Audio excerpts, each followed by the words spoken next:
horta waxaan rabaa inaan uga mahadceliyo inta isku dayday in ay qoraal dhigaal ah bulshadooda ay soo bandhigaan ama kuwa qoraallo alifay ama kuwa qoraallada tarjumay dabcan waxaan dhiirigelinayaa tarjumidda inaad luqadaada wax ku akhrisid waxay ka fiican tahay luqad kale oo aad taqaanid inaad wax ku akhrisid maxaa yeelay saamaynta ay kugu yeelanayso markaad luqadaada wax ku akhrinaysid way ka duwan tahay luqadaha kale markaad wax ku akhrinaysid marka horta in cilmiga iyo aqoonta faraha badan ee adduunku nagaga horeeyo inaan waqti gelino aan ku soo turjunno oo dhalinyaradu marka ay aad u yaryar yihiin maxaa yeelay luqadiisii hooyo weeye sida loo qoro loo akhriyo hadduu barto horuu ka akhrinaya laakiin inuu luqad kala barto waqti badan bay ka qaadanaysaa marka in buwaagta la turjumo la badiyo oo la badiyo weliba maadooyinka kala duwan ee u baahan in wax lagu barto waxaan rabaa inaan marka dadka wax qora ama wax turjuma aan laba shay kula dardaarmo dabcan bin aadanka oo dhan waxbuu xiiseeyaa waxaan u malaynayaa hadda waxa la qoro intooda badan ama sheekooyin ama riwaayada ama waxyaabo noocaas ay u badan yihiin laakiin waxaan u baahannahay qoraallo taabanaya nolosha dadka iyo caqabadaha bulshada haysta marka laga tago cilmiga in aada loo qoro waxaan marka rabaa inaan laba eriyo ama laba meelood oo aada u baahan inay dadka Soomaaliyeed waqti u geliyaan in wax laga qoro laguna dadaalo dadka wax qorana ay arrintaas xoog saaraan arrin waxa weeye arrinta laba aafaan haysata haddaan nahay bulshada Soomaaliyeed bulshadeena Soomaaliyeed marka la fiiriyo qaab nololeedkeeda aqoontoodu laba meelood bay ka yimaadaan dhaqanka Soomaaliyeed ee qabiilka ku salaysan oo dadku waa mujtamac qabaa'il u degan way ku dhisan yihiin dhaqanka diinta oo diinteena suuban oo waa hore dadkeenu qaatana waa labada waa qaybta labaad oo bulshadan muddo dheer iyagoo nidaam dawladeed uusan jirin ay ku soo badbaadeen maxaa yeelay waxaa hogaamin jiray duqeyda dhaqanka iyo culimada waxay kala badbaadiyeen naftooda waxay kala badbaadiyeen maalkooda waxay kala badbaadiyeen inay wada noolaadaan waxay ku barbaariyeen inay is adeecaan inay kala dambeeyaan inay wada noolaadaan bulshadeenna mararka ka mid ah si arrintaa wax looga qabto ama isticmaalkii ka soo bilaabatay waxaa la galay in laga fasaadiyo labada meelood oo dadkan ay ku tiirsanaayeen oo ah dhaqankii qabiilkii ay kala deganaayeen waxaa loo bedelay qabyaalad inay isu laayaan diintiina waxaa laga dhigay firqado iska soo horjeeda maanta aafada u weyn ee bulshadeenna haysata oo ay la dhaqaaqi la'dahay siyaasadeenna markay meel taagtaba waxaad ogtihiin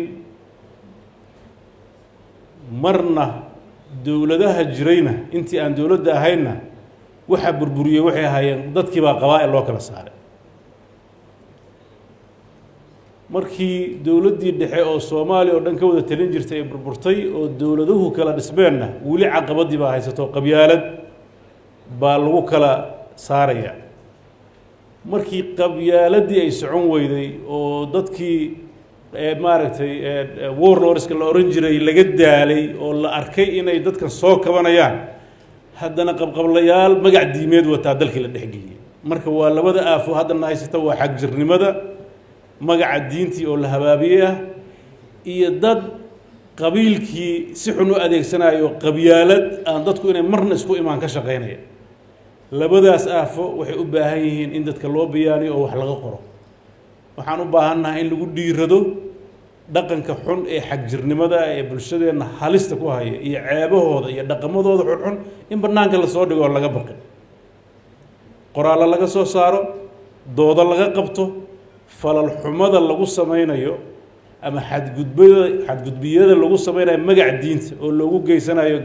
hadda waxaan maalmahan qaatiyaan ka taagannahay gabdho yaryar oo la leeyahay dugsi qur-aankii baa lagu furxumeeyey xagee loo cararayaa oo harsan marka soo khatar maaha gabadhii marka yareed iyo marka weynaatay iyo mar walba waxaa lagu dulmiyey magac diimeed odayaashii iyo dhallaankii maalmo dhaweed waad arkayseen beledweyne agteeda ilmo yaryar baa la qowracay marka diinta noocaas dadka sheeganaya oo haddana aan laga hadlayn oo burcadda ah runtii khatar weyn oo kusoo wajahan way bulshadeena in lagu dhiiradana u baahan qofka hal abuuraha ah waa qofka u jeeda dadku waxaysan u jeedin macnaheedu inaad wax iska qortid lama rabo laakiin waxaa qoraysa waxaa la rabaa inay bulshadaas ay taabato mustaqbalkeeda iyo aayaheeda waxaan ku boorinayaa in buugaag fara badan oo ka hadlaysa xagjirnimada in lagu soo bandhigo iyo dhibaatooyinka ay leedahay iyo foolxumada iyo falalka ka dhacay in la soo bandhigo runtii in xaqa laga baqo ma aha iyo waxa wanaagga ku jiro arrinta ku saabsan qabyaaladda waa arrin khatarteeda leh waa arrin u baahan in la isugu tago waa arrin u baahan in laga dhex saaro habnololeedkeenna casriga ah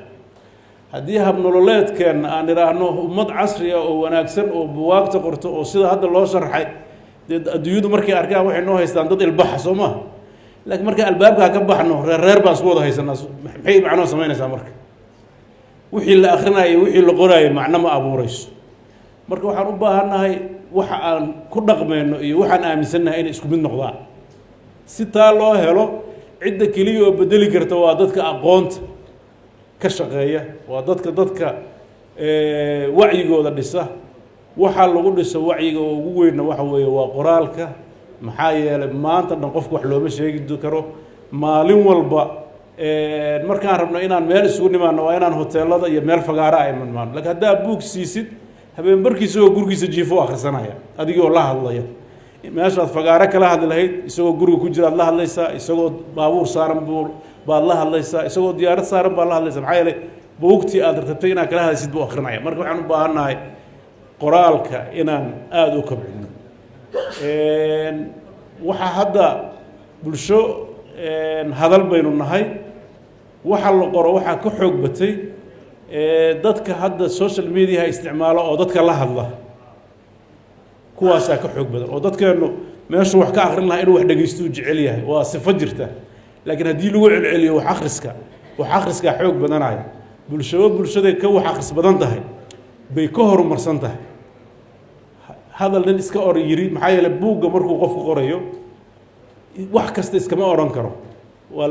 wuxuu og yahay inuu buuggan dhigaal noqon doono wuu ka fekerayaa dabeecad ahaan hadda oo inkastoo wasiirku uu yidhaah nala soo maro laakiin in qoraalku uu iska faseexan yahay anu waxba kama qabeen laakiin dee waxaa u diraysaa editor soo maa miyaa iska qoraysaa buwaagta markaa qoraysid haddaada xataa dowlad geen soo qof uma dhiibaysa kaa fiiriya buug kasta marka la qoraayo maxaa ku yaallo qof soo akhriyey oo kaa saxay soo maa weliba qof iyo 2 iyo 3 ka badan wey marka waxaan u baahannahay in waxa la qorayaa ka muhiimsan waxa lagu hadlo qofku wuxuu rabo isaga hadli karaa laga daba tegi maayo laakiin waxa qortid waa wax laga daba tegayo oo evidence ah marka waxaan u baahannahay waxa la qoraayo inaan aad u badino waxaan rabaa halka inaan maanta uga dhawaaqo in ay Puntland ay yeelanayso state library maktabad maamul oo madax iyo maamul gaara leh marar badan waxaa maqashaan Soomaha maktabadda qaranka adduunyada dhan way leedahay national library state library noo jira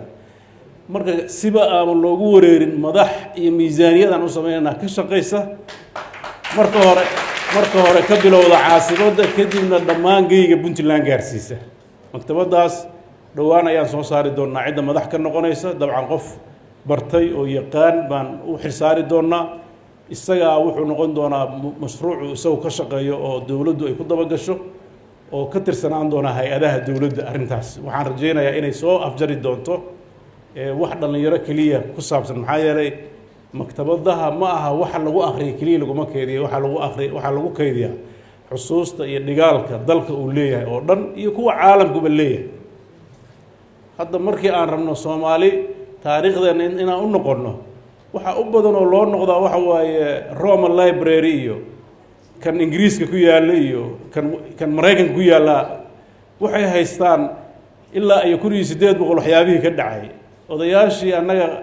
jiifafka noo ahaan jiray haddaan rabno waxaa hadda verification laga soo sameeya halkaas sooma sida loo kala yaqaano